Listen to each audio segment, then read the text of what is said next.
So இந்த video வந்து எதுக்குன்னா,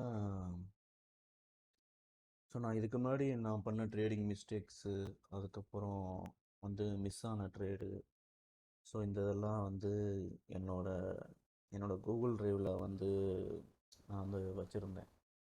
அது வந்து 15 ஜிபி தான், அதுக்கு மேலே இது பண்ண முடியல. ஸோ ஸோ அதனால தான் வந்து யூடியூப்பில் ஒரு சேனல் ஆரம்பித்து இதில் வந்து என்னோடய ஃப்யூச்சர் ரெஃபரன்ஸ்க்காண்டி வந்து என்னோடது மட்டும் இல்லை, ஸோ பார்க்குற எல்லாருக்கும் ஒரு நல்ல யூஸ்ஃபுல்லாக இருக்கும்.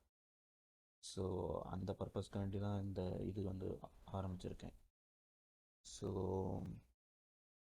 இப்போ நான் இப்போ நான் இன்னைக்கு இந்த இதில் பார்த்தீங்கன்னா, நான் மிஸ் ஆன ட்ரேடை வந்து நான் இது பண்ண போகிறேன். ஸோ இன்னைக்கு ஆக்சுவலாக பார்த்தீங்கன்னா, நான் வந்து நேற்று போட்ட ட்ரெண்ட் லைன் பார்த்தீங்கன்னா இந்த இதுதான்.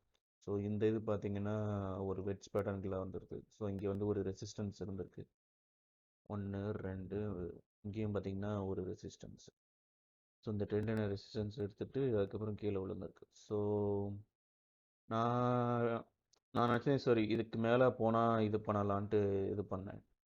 ஸோ பட் வந்து கேமரில் H3ல இதுக்கு முன்னாடி என்னோட பாஸ்ட் எக்ஸ்பீரியன்ஸில் பார்த்தீங்கன்னா, அது வந்து அங்கே ஒரு ஒரு ரிஜெக்ஷன் வந்துட்டு அதுக்கப்புறம் போனால் தான் ஒரு நல்ல மூமெண்ட்டாக இருக்கும். ஸோ அது அங்கே ரிஜெக்ஷன் இல்லாமல் போச்சுன்னா அது வந்து ஒரு ஒரு ஃபேக் அவுட் மாதிரி இருக்கும். ஸோ அதுக்கடுத்து கொஞ்சம் மேலே போயிட்டு அதுக்கப்புறம் கீழே வந்துச்சுன்னா கொஞ்சம் வந்து பிரச்சனை ஆயிரும்ன்ட்டு நான் வந்து போகலை. ஸோ இப்போ இந்த இடத்துல வந்து பார்த்தீங்கன்னா உங்களுக்கே தெரியும். இதான் H3, இதான் இதான் பார்த்தீங்கன்னா L3. இங்கேருந்து தான் பையிங் ட்ரேக்கரா, இங்கேருந்து தான் செல்லிங் வரும். ஸோ இதுக்கு முன்னாடி நடந்த இதிலெல்லாம் வந்து பாருங்களேன். ஸோ இதுக்கு முன்னாடி பாஸ்ட் எக்ஸ்பீரியன்ஸ்லாம் வந்து நீங்கள் பார்த்தீங்கன்னா அந்த H3ங்கிறது வந்து ரொம்ப இதாக இருக்கும். ஸோ அதுக்கு மேலே போனால் தான் வந்து இப்போ இந்த இதுலலாம் வந்து பாருங்களேன், ஒரு ஒரு ஒரு ரிஜெக்ஷன் வந்துட்டு அதுக்கப்புறம் வந்து ஆனால் அந்த மாதிரி எதுவுமே நடக்கவே இல்லை. இதெல்லாம் பார்த்தீங்கன்னா ஒர்த்தான மூவ். இதெல்லாம் நம்பி வந்து நம்ம போயிருந்துருக்கலாம். ஸோ அதே மாதிரி தான் இந்த இடத்துலலாம் வந்து பார்த்தீங்கன்னா, இந்த இதெல்லாம் பார்த்தீங்கன்னா நல்ல ரெசிஸ்டன்ஸ் ஆக்ட் ஆகும். ஸோ ஸோ இந்த மாதிரி இதெல்லாம் இருக்குது. ஸோ அதனால் நான் என்ன பண்ணேன், நான் ப்ளஸ் இன்னொரு தப்பு பண்ணேன். என்னென்னா அந்த ட்ரெண்ட் லைன் வந்து நான் வந்து போடவே இல்லை ஆக்சுவலாக. நான் ஆக்சுவலாக இந்த இடத்துல நடக்கும்போது வந்து நான் போட்டிருந்தேன். பட் ஆனால் நேற்று நான் எப்பயுமே ப்ரீவியஸ் டேக்கு வந்து நான் ப்ரிப்பேர் ஆகுவேன். அடுத்த நாள் ட்ரேட் எப்படி எடுக்கிறது அப்படின்ட்டு இதுக்கு வந்து நான் ப்ரிப்பேர் ஆகுவேன். ஸோ இப்போ இந்த இடத்துல வந்து நீங்கள் பார்த்தீங்கன்னா உங்களுக்கே தெரியும். ஸோ இது வந்து ஒரு சப்போர்ட்டு இந்த சப்போர்ட்டு வந்து ப்ரீச் ஆயிடுச்சுன்ட்டு வந்து இது பண்ணியிருந்தோம்னா அதை மறுபடியும் ரீடெஸ்ட் ஆகிட்டு மறுபடியும் அதை பிரேக் அவுட் ஆயிடுச்சு. ஃபால்ஸ் பிரேக் அவுட் இந்த இடத்துல. ஸோ அதுக்கப்புறம் பார்த்தீங்கன்னா இந்த இடத்துல வந்து அந்த நாள் அன்னைக்கு வந்து ஒரு ட்ரேட் எடுத்தேன் இந்த இடத்துல. ஸோ அதுக்காண்டி நான் அந்த ட்ரெண்ட் லைன்லாம் போட்டு அதெல்லாம் வந்து அதிகமாக ரெஸ்பெக்ட் பண்ண பிளேஸ்லாம் வந்து போட்டு நான் இது பண்ணேன். ஸோ இங்கே ஒரு சப்போர்ட்டு இங்கே அதே மாதிரி ப்ரீச் ஆகிட்டு அதுக்கப்புறம் மறுபடியும் ரீடெஸ்ட் எடுத்துகிட்டு மறுபடியும் மேலே போயிருக்கு. இந்த இடத்துல சப்போர்ட் அண்ட் டிஸ்டன்ஸ் வச்சு பார்த்தீங்கன்னா உங்களுக்கு வந்து நல்லா தெரியும். அதுக்கடுத்து இங்கே ஒரு சப்போர்ட்டு, இங்கே ஒரு சப்போர்ட்டு, இங்கே ஒரு சப்போர்ட்டு.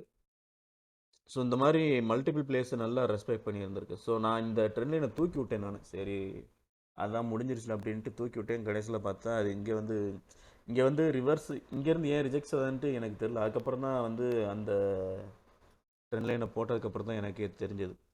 ஸோ என்னோட தப்புனால தான் இன்றைக்கி வந்து ட்ரேட் எடுக்காமல் போனது. ஸோ இங்கே பார்த்தீங்கன்னா ஒரு நல்ல ட்ரெண்ட் லைனு, நல்ல இதுக்கு முன்னாடி இந்த இடம்லாம் வந்து ரிஜெக்ஷன் வந்த இடம். அந்த இடம் இப்போ வந்து நல்ல இதோட பிரேக் அவுட் ஆகிருக்கு. ஸோ 9.15 இப்போ அந்த இடத்துல வந்து பார்த்தீங்கன்னு வைங்க, இப்போ 9.15 வந்து நான் வந்து போகிறேன்.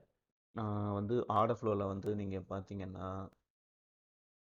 உங்களுக்கு பார்த்தீங்கன்னா இதுதான் 9.15 கேண்டில். ஸோ அதில் பார்த்தீங்கன்னா உங்களுக்கு வந்து பையர்ஸோட ஸ்ட்ரென்த் தான் அதிகம் வந்து இங்கே வந்து இருக்குது. இங்கே செல்லர்ஸு, இது வந்து பையர்ஸ். ஸோ பையர்ஸோட இம்பேலன்ஸ் தான் அதிகம் இருக்குது. ஸோ அந்த நான் எப்பயுமே எனக்கு ஒரு இது இருக்குங்க. எப்பவுமே ஒரு ட்ரேடை மிஸ் ஆகிட்டு கொஞ்சம் மேலே போயிடுச்சு வைங்களேன், இடையில போக மாட்டேன். நான் அதை வந்து ஃபஸ்ட்லேருந்தே ஃபஸ்ட்லேருந்தே வந்து கூடயே ட்ராவல் பண்ணணுன்ட்டு நினைப்பேன். ஸோ நான் இடையில போய் அதுக்கப்புறம் எனக்கு அந்த ஒரு சாட்டிஸ்ஃபேக்ஷன் இருக்குது. அதனால் நான் இந்த இடத்துல வந்து நான் போகல.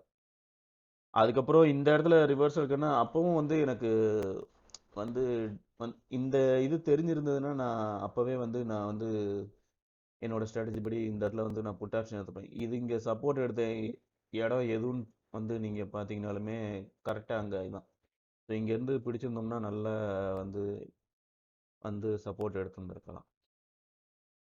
எடுத்திருந்திருக்கோம். ஸோ இந்த ஒரு ரீசனால என்னோட ட்ரேடு வந்து இன்னைக்கு வந்து மிஸ் ஆயிடுச்சு. ஸோ ஈவன் இந்த இடத்துல வந்து பாருங்களேன், ஸோ இந்த இடத்துல ரிவர்சல் ஆயிருக்கு பார்த்தீங்களா, 9:45க்கு 9:30 9:40 9:45 அந்த ரெண்டு கேண்டில்லையுமே வந்து பாருங்களேன். பொதுவாக என்ன பண்ணுவாங்கன்னா ஃபால்ஸ் பிரேக் அவுட் நடக்கிற இடத்துலலாம் வால்யூம் வந்து ஹை வால்யூம் வந்து இது பண்ணுவாங்க. ஸோ இப்போ இது வரைக்கும் ப்ராஃபிட் இருக்கும். இந்த கேண்டிலில் வந்து நம்ம என்ன நினைப்போம், கண்டிப்பாக மேலே தான் 30 நினைப்பானா, அதுக்கு அடுத்த கேண்டில் இங்கே இந்த இதெல்லாம் வந்து நீங்கள் பார்த்தீங்கன்னா உங்களுக்கே வந்து நல்லா தெரியும். இங்கே என்ன இருக்குன்னு பார்த்தீங்கன்னா அந்த பையர்ஸ் இம்பேலன்ஸ் அதிகம் இருக்குது. ஓகே, இங்கே இருக்கிறாங்க. ஸோ அதுக்கப்புறம் பார்த்தீங்கன்னா இந்த இடத்துலையும் பார்த்தீங்கன்னா பையர்ஸ் இம்பேலன்ஸ் தான். ஆனால் இந்த இடத்துல பார்த்தீங்கன்னா வந்து செல்லர்ஸ் இம்பேலன்ஸ் தான் அதிகம் இருக்குது. ஸோ இங்கேயும் பார்த்தீங்கன்னா வச்சுக்கோங்களேன், உங்களுக்கு வந்து இந்த டெல்டா அப்புறம் இந்த மின் டெல்டா இதெல்லாம் பார்த்தீங்கன்னா மின் டெல்டாவோட தான் அந்த மேட்ச் ஆகிற மாதிரி இருக்குது. மேக்ஸ் டெல்டா அவ்வளோ தூரம் வந்துட்டு அதுக்கப்புறம் ஃபுல்லாக வந்து கீழே இறக்கியிருக்காங்க. அப்படின்னா செல்லர்ஸ் எந்த அளவுக்கு வந்திருக்காங்கன்ட்டு வந்து நீங்கள் இங்கே பார்த்தீங்கனாலே உங்களுக்கே தெரியும். ஸோ இது வந்து காலையில் நான் மார்க் பண்ணி வச்சுருந்த இது. ஸோ அதுபடியுமே வந்து நான் ட்ரேட் எடுக்கவே இல்லை இன்னைக்கு. என்னன்னே தெரில. சரி, அதனால நான் எப்பயுமே வந்து வந்து பிடிச்சா இதுலேருந்து ஒரு ட்ரெண்டு மேலே போனால் அங்கே அதுலேருந்து பிடிப்பேன். அதை இடையில வந்து நான் பிடிக்க மாட்டேன். ஸோ அதுதான் அந்த ரீசனால தான் இன்னைக்கு நான் வந்து என்னோட ட்ரேடை வந்து எடுக்க முடியாமல் வந்து போச்சு. ஸோ ஈவன் ட்ரெண்ட் லைனும் சரியாகவே வந்து நான் போடவே இல்லை. அங்கேருந்து வந்ததெல்லாம் அப்படியே வந்து மிஸ் பண்ணிட்டேன். ஏன்னா மார்க்கெட் அதிகமாக ரெஸ்பெக்ட் பண்ண பிளேஸ். அது எப்பயுமே வந்து நம்ம trend line support and resistance போடும்போது நம்ம மிஸ்ஸே பண்ணக்கூடாது. ஸோ அதை மிஸ் பண்ணது என்னோட தப்பு தான். ஸோ ஈவன் கரெக்டாக பாருங்களேன், சப்போர்ட் வந்து அந்த ட்ரெண்ட் லைனோட தான். அப்போனா என்ன அர்த்தம்னா இந்த ட்ரெண்ட் லைனை ரெஸ்பெக்ட் பண்ணியிருக்கு. ஸோ நம்ம ஸோ அதுக்கப்புறம் எந்த ஒரு ஆப்பர்ச்சுனிட்டியுமே வந்து நமக்கு இருந்திருக்காது. ஸோ நம்மளோட ட்ரேடிங் பிளான் என்ன ஏதோ அதுபடி தான் நம்ம வந்து போகணும். ஸோ இன்னைக்கு நான் ட்ரேட் எடுக்காத காரணம் ட்ரெண்ட் லைன் வந்து நான் வந்து சரியாக போடலை. ஸோ ஆல்ரெடி போட்டதை வந்து நான் வந்து இக்னோர் பண்ணிட்டேன். ஸோ அதுக்கு கிடைச்ச தண்டனை தான் இது. ஸோ நெக்ஸ்ட்டு அப்கமிங் டேஸில் இந்த மாதிரி இது பண்ணாமல் பார்த்துக்கிறேன். இந்த ட்ரெண்ட் லைன் பார்த்தீங்கனாலுமே வந்து நல்லா இந்த இடத்துல எல்லாம் பாருங்களேன். இந்த இடத்துலலாம் பார்த்தீங்கன்னா உங்களுக்கு இந்த இடத்துல ஏன் ரிஜெக்ஷன் வருதுன்ட்டு வந்து உங்களுக்கு நல்லா தெரிஞ்சிருக்கும். ஸோ அதான் மார்க்கெட் ரெஸ்பெக்ட் பண்ணக்கூடிய பிளேஸ்ன்னு ஒன்று இருக்குது. ஸோ மார்க்கெட்டோட ரேண்டம்னஸ்க்கு ஏற்ற மாதிரி வந்து நம்ம ட்ரெண்ட் லைனை வந்து நம்ம மாற்றிக்கிட்டே வந்து இருக்கணும். ப்ளீஸ். தேங்க்யூ.